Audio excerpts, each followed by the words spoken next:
Hello, I'm going to be I'm the first negative constructive speaker. And the affirmative says that the H-2A program is a good program, that it's an effective program. However, they fail to acknowledge how little good the program does and how ineffective it is in deterring illegal immigration and employee abuse. Take, for instance, the significance claim that the H-2A program would reduce illegal immigration. The H-2A program is only used to hire 2% of the agricultural workforce. That's only 55,000 of the estimated 2.5 million agricultural workforce. According to a report done by Farmer Worker Justice, a nonprofit organization located in Washington, D.C., the majority of the approximately 2 to 2.5 million workers lack authorized immigration status.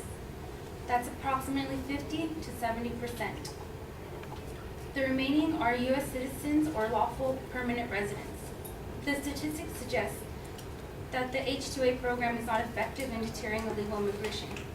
So why does a program that does not have a cap on the amount of H-2A visas given out and promises workers free transportation, housing, food, and good wages have more popularity? According to Christy Boswell, the Director of Congressional Relations for the American Farm Bureau Federation, one of the main reasons why it's unpopular is the red tape associated with it. In order to acquire an H-2A worker, the employer must foresee a shortage of U.S. workers and then report this shortage to the Department of Labor, or DOL. Within that petition, they must submit the promise that the foreign workers will not have an adverse effect on the wages and the working conditions in similarly employed U.S. workers. Employers must demonstrate the need for a specific number of H-2A workers, in addition to contacting certain former U.S. employees and coordinating recruitment and activities through the appropriate state workforce agencies. Employers are required to engage in positive recruitment of U.S. workers. H-2A employers must provide employment to any qualified, eligible U.S. worker who applies for the job opportunity until 50% of the period of the work contract has lapsed. Employers also must offer U.S. workers terms and working conditions which are not less favorable than those offered to H-2A workers. What I just described was the abridged version of the employer's contractual obligation in recruiting H-2A workers. This alleged easy-to-follow fact sheet from the DOL from the Department of Labor provided on the website begins with a disclaimer that notes that the fact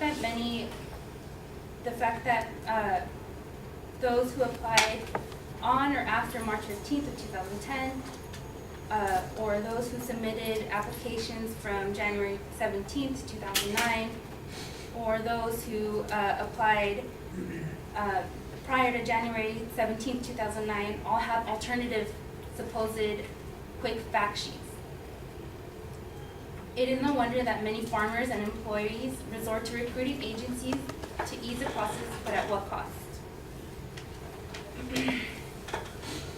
According to the recruiting agencies like USA Farm Labor and Global Horizon Inc., they were established to meet the labor shortage in the U.S. by making processes much easier on both the employee and the employer. Agencies like the U.S. Farm Labor advertises to employers that they offer a streamlined hiring process which will make your hiring experience much easier and provide you with experienced, qualified, and skilled H-2A farm workers, suggesting that the process is just as complicated for the employer. Although these recruiting agencies promise little paperwork and a diverse, experienced group of laborers, the reality is that the process is not so simple. Cases of abuse from recruiting agencies have taken advantage of ATO workers, and little is done about it.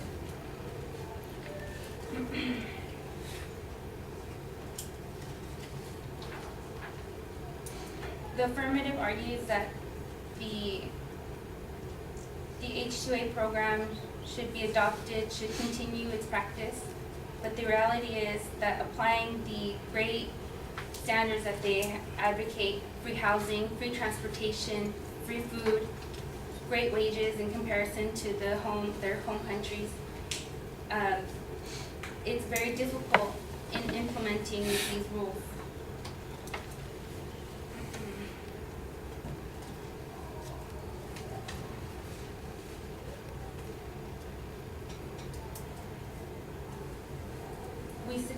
We suggest that the H2A program is a costly and complicated and corrupt program, and that it should not continue its practice.